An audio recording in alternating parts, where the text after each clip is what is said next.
மதிப்பிற்குரிய சகோதரர் செந்தமன் சீமான் உள்ளிட்ட சொந்தங்களை வணங்கி இந்த அருமையான கூட்டத்தில் மிக தமிழ் சமூகத்தினுடைய மூத்த குடியாக இருக்கின்ற தேவேந்திர வேளாளர் சமூகத்தை பற்றி மிகப்பெரிய வரலாற்று புரிதலை இந்த உலகிற்கு வழங்கிய பல்வேறு அறிஞர்களில் இன்றைக்கு தலையாய இடத்தை பெற்றிருப்பவர் நம்முடைய சகோதரர் செந்தமிழன் சீமான் அவர்கள். காரணம் என்ன? இன்றைக்கு இருக்கக்கூடிய தலைவர்களிலே எவராவது புத்தகம் படிக்கக்கூடிய பழக்கம் இருக்கிறது என்று உங்களால் சொல்ல முடியுமா? சாதாரணமாக ஒரு செய்தித்தாள் படித்தால் கூட நம்முடைய புகைப்படம் வந்திருக்கிறதா என்ற பார்ப்பதற்காகவே செய்தித்தாளை கையெழுத்தக்கூடிய தலைவரை தான் பார்த்திருக்கிறோம். ஆனால் தொடர்ந்து நூல்களை வாசித்து அதனுடைய நுட்பங்களை எல்லாம் புரிந்து வரலாற்றை தெளிவாக இந்த தமிழ் சமூகத்திற்கு வழங்கி வரக்கூடிய ஒரே தலைவராக நாம் பார்ப்பது செந்தமிழன் சீமான் அவர்களை தான். அந்த வகையிலே இந்த தேவேந்திர வேளாளர்களை பாண்டியர் மரபினர் என்று தெளிவாக சொல்லி மாசோ விக்டர் போன்றவர்கள், ஒரிசா பாலு போன்றவர்கள், இன்னும் பல்வேறு வகையான அறிஞர்கள் சொல்லியதை எடுத்து சொல்லி வரலாற்றை எல்லாம் விளக்கி சொல்லி அவன்தான் பாண்டியன், தெரியவில்லை என்றால் வரலாற்றை படி என்று துணிச்சலோடு தமிழ் சமூகத்துடைய தலை நிமிர்வை இந்த உலகத்திற்கு எடுத்துக்காட்டியவர் செந்தமிழன் சீமான் அவர்கள். இன்றைக்கு இந்த சமூகத்தை பற்றிய புரிதல் தமிழ் சமூகத்திற்கு இப்பொழுதுதான் மெல்ல வந்திருக்கிறது. எங்களுக்குள் நாங்கள் பேசிக் கொண்டிருந்த காலத்திலே அந்த அளவிற்கு இந்த சமூகத்தினுடைய புரிதலை யாரும் தரவில்லை. ஆனால் என்னைக்கு செந்தமிழன் சீமான் அவர்கள் இதை கையில் எடுத்தார்களோ அன்றைக்குத்தான் இந்த சமூகம் குறித்த பார்வையும் புரிதலும் தெளிவும் இன்றைக்கு உண்டாகி இருக்கிறது. நிச்சயமாக இந்த நிலை மேலும் மேலும் வளர்ந்து பட்டியல் வெளியேற்றம் என்கிற அந்த விடுதலையை சாத்தியப்படுத்தும். நமக்கு தெரியும், வரலாற்றை புரிந்து கொள்ளுங்கள். ஏறத்தாழ சங்க காலத்தில் இருந்து ஒரு வேளாண் சமூகமாக ஏறும் ஓரும் எங்கள் வாழ்வு என்று வாழ்ந்த சமூகத்தை நாயக்கர் காலத்திலே வீழ்த்துகின்ற பாண்டியர் குடியினோடு அவர்களும் வீழ்த்தப்பட்டார்கள்.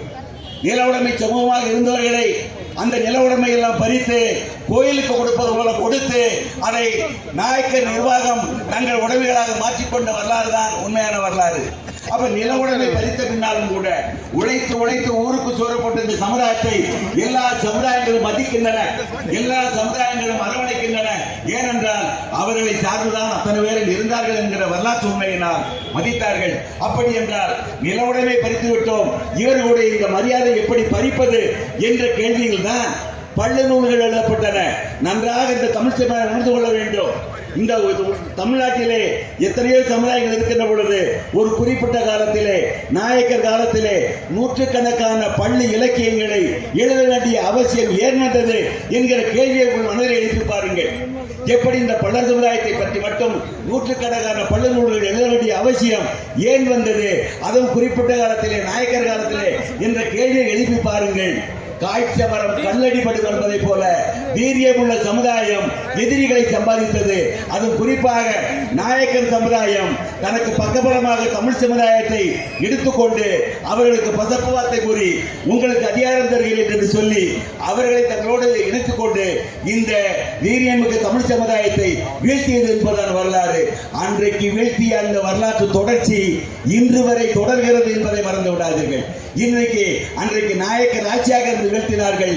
இன்றைக்கு காங்கிரஸில் இருக்கக்கூடிய தெலுங்கர்களாலும் திமுகவில் இருக்கக்கூடிய தெலுங்கு திராவிடர்களாலும் இந்த சதி தொடர்ந்து நடந்தது. 1936 பட்டியல் படுத்தப்பட்ட பொழுது எந்த வகையிலும் பொருத்தமற்ற இந்த சமுதாயத்தை பட்டியலைப்படுத்தினார்கள். நான் இந்த கூட்டத்தில் ஒரு கேள்வியை முன்வைக்கிறேன். தயவு செய்து உங்கள் நெஞ்சுரத்தை தொட்டு பேசுங்கள். இந்த சமுதாயத்தினுடைய தொழில் என்ன? வேளாண்மை, நீர் மேலாண்மை. வேளாண்மையும் நீர் மேலாண்மையும் ஒருவே செய்த சமுதாயம் நீராணிக்கர், குளத்துப்பள்ளர், குளத்து குடும்பர் என்று பல்வேறு பேர்களால் அழைக்கப்பட்டு இந்த நில வளத்தை நீர் வளத்தை காப்பாற்றிய காலங்காலமாக காப்பாற்றி இன்றைக்கும் அது அடிச்சுவடோடு இருக்கக்கூடிய நீர்காத்த ஐயனாராகவும் நீர்காத்த கருப்பனாகவும் கரைகளில் எல்லாம் தெய்வங்களாக வாழ்கின்ற இந்த சமுதாயத்துடைய வரலாறு தெரிந்து கொள்ளுங்கள். இதுதான் உண்மையானது. அப்படிப்பட்ட சமுதாயத்தை இந்த காங்கிரஸ் ஆட்சி கால காலத்திலே வெள்ளையர்களுக்கு எடுத்து சொல்லி இவர்களை எழுந்து விடாமல் இருப்பதற்காக, இவர்கள் எழுந்துவிட்டால் தமிழ் சமுதாயம் விழித்துக் கொள்ளும் என்பதை தெளிவாக தெரிந்தவர்கள். நன்றாக புரிந்து கொள்ளுங்கள். இலங்கை யுத்தத்திலே நம்முடைய வேதக தலைவர், உலக தமிழர் ஒப்பற்ற தலைவராகக்கூடிய பிரபாகருடைய தம்பிகளாக இருந்து தற்கொலை படைகளாக களமாடியவர்களை பெரும்பாலும் பல்லர்கள் என்பதை உலகம் அறிகிறது. உலக நாடுகளுக்கெல்லாம் செல்லுகின்ற பொழுது அங்கே உள்ள தமிழர்கள் சொல்கிறார்கள், விடுதலை புலியினுடைய கூட்டத்திலே தற்கொலை படைகளாக கரும் சிறுத்தைகளாக உலா வந்தவர்களால் பெரும்பாலும் பல்லர்கள் என்பதை அந்த தமிழ் சமூகம் அறிந்திருக்கிறது. இன்றும் நமக்கு அந்த வரலாறு புரிகிறது. அப்படிப்பட்ட ஒரு சமுதாயத்தை இன்றைக்கு வீழ்த்திருக்கிறார் என்று சொன்னால் அரசியல் தான். முழுக்க முழுக்க இந்த சமூகம் தமிழகத்துடைய ஐகான். இந்த சமூகம் வீரகொண்ட சமுதாயம். நான் கேட்பதெல்லாம் ஒன்றுதான், இந்த சமுதாயத்தை பட்டியலிலே சேர்ப்பதற்கான காரணம் என்ன? நரிக்குறவர் சமுதாயம் 70 ஆண்டுகளுக்கு மேலாக பிசியில இருந்தது, மறந்து விடாதீர்கள். நரிக்குறவர் சமுதாயம் 70 ஆண்டுகளுக்கு மேலாக பிசியில இருந்தது.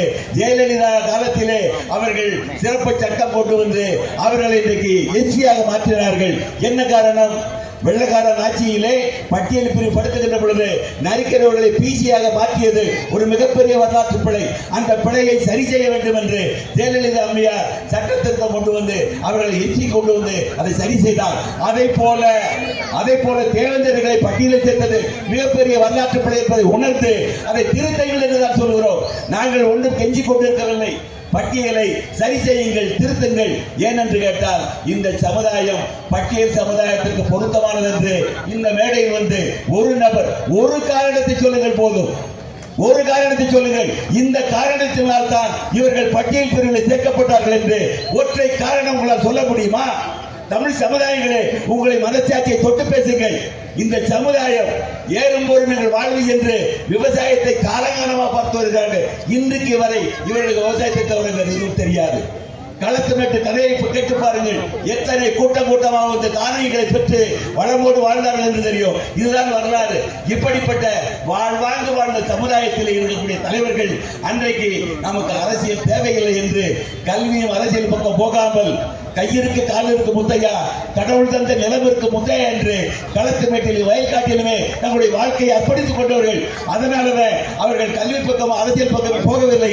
இல்லை என்றால் ஒரு சௌந்தரவண்டி நாடாரை போல, ஒரு நெட்டமலை சீனிவாசனை போல, இன்னும் பல்வேறு சமூக தலைவர்களை போல இவர்களிலும் ஒருவர் உருவாகி அன்றைக்கு பட்டியல்படுத்தப்பட்டு தடுத்திருக்க முடியும்.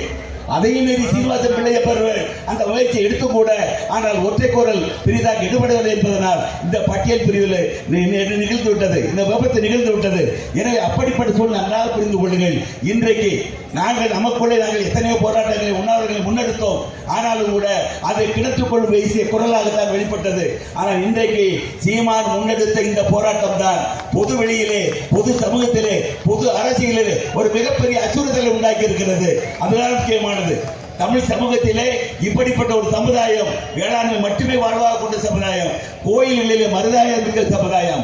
நான் சொல்லியிருக்கிறேன், கோயில்களில் மரியாதை எப்படி கிடைக்கிறது? அவர்களுக்கு முதல் வட்ட பரிவட்டம் ஏன் கட்டுகிறார்கள்? நன்றாக யோசித்து பாருங்கள். எல்லா கோயில் இருக்கக்கூடிய குருக்களுக்கும், ஐயர்களுக்கும், குயவர்களுக்கும், கோயிலை நம்பி வாழ்கிற அத்தனை சமுதாயத்திற்கும் உழைத்து உணவளித்தவன் இவன் என்பதனால், சாமிக்கு தழுகையை போட்டவன் இவன் உழைப்பு என்பதனால் தான் அவனை அழைத்து வந்து மரியாதை தந்தார்கள். சும்மா மரியாதை தரமாட்டான். சரியோ, பார்ப்பனர்கள் ஐயர்கள் எல்லாம் எவனையும் எளிதாக மதித்து விட மாட்டார்கள், எவனையும் அழைத்து மரியாதை கொடுத்து விட மாட்டார்கள். இத்தனை சமுதாயம் இந்த நாட்டிலே இருக்கிற பொழுது பல்லர்களை வரவழைத்து திருச்செந்தூர் என்றாலும், பழனி என்றாலும், பட்டீஸ்வரர் என்றாலும், மதுரை மீனாட்சி அம்மன் கோயில் என்றாலும், திருப்பரங்குன்றம் என்றாலும், காஞ்சி காமாட்சி என்றாலும், எத்தனை கோயிலாக இருந்தாலும் அத்தனை கோயிலிலும் இந்த சமுதாயத்தில் இருப்பவர்களுக்கு ராஜ மரியாதை கொடுத்து பரிவட்டம் கட்டி மரியாதை கொடுக்கிறார்கள் சொன்னால் சும்மா கொடுக்கவில்லை. அவருடைய உழைப்பினுடைய பலனை இந்த கோயில்கள் அனுபவித்தன, சாமிகள் அனுபவித்தன, கோயிலை நம்பி அத்தனைவரும் அனுபவித்தார்கள். அந்த நன்றி கடனுக்காகத்தான் இப்படிப்பட்ட மரியாதை கொடுத்தார்கள்.